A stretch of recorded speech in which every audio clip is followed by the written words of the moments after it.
The research, commissioned by the local seafood industry, is being disputed by the Gladstone Ports Corporation. William Rollo reports.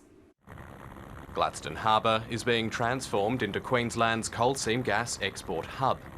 But a new study has found dredging up millions of tonnes of earth for massive liquefied natural gas ships is killing marine life. Fisheries Queensland says it'll review the study.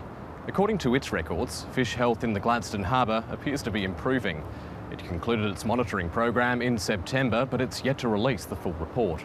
William Rollo, ABC News, Brisbane. And lucrative wages in the mining sector are contributing to the problem. William Rollo reports. Darren Yates runs an ice addiction treatment centre and knows the scourge of methamphetamine all too well. His daughter fell victim to the drug.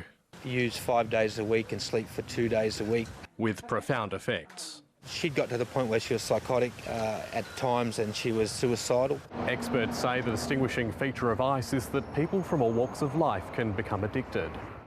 And while most shops have closed for now, they're expecting even busier days to come.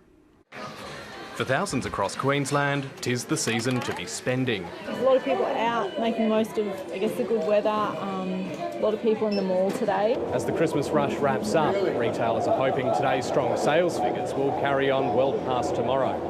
In Queensland alone, around $3 billion is expected to be spent in the Boxing Day sales. Reporter William Rollo is following the story and joins me now from Brisbane. William, this caused a lot of tension in the suburb of Banyo yesterday, and now it's officially a death in custody. That's correct. It's the Ethical Standards Command Unit of Queensland Police that'll lead that part of the investigation. And what they'll be essentially looking at is the actions that police took over that 4-hour period. The Catholic Church has outlined a series of new measures to handle allegations of child abuse in central Queensland. William Rollo reports. Alan Alloway was left at the St Joseph's Orphanage at Nearcole in 1941 when he was 6 months old. It wasn't just sexual abuse. There was psychological, there was physical abuses. There was the denial of a proper education. The orphanage, run by the Catholic Sisters of Mercy, became his home for the next 14 years. In April, the orphanage was the focus of the Royal Commission into Institutional Child Abuse. Abuse survivors told the Commission of the systemic brutality by Catholic nuns, priests and orphanage workers between 1940 and 1975. In response, the Catholic Church has outlined measures to support victims of mistreatment in central Queensland. Michael McCarthy is the Bishop of the Rockhampton Diocese. While I'm waiting for the spread of the species is disturbing enough, but in Gladstone in central Queensland, mutant cane toads are on the rise. William Rollo reports.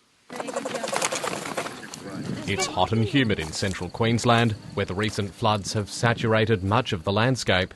The climate is perfect for cane toads to breed, and along the floodplains of the Boyne River near Gladstone, the pests are in abundance. We just found a toad. It was sitting on top of a iced coffee bottle.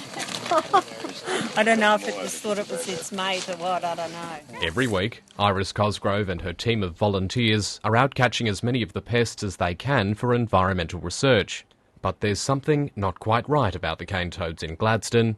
Many of them are mutants. In all populations, whether it be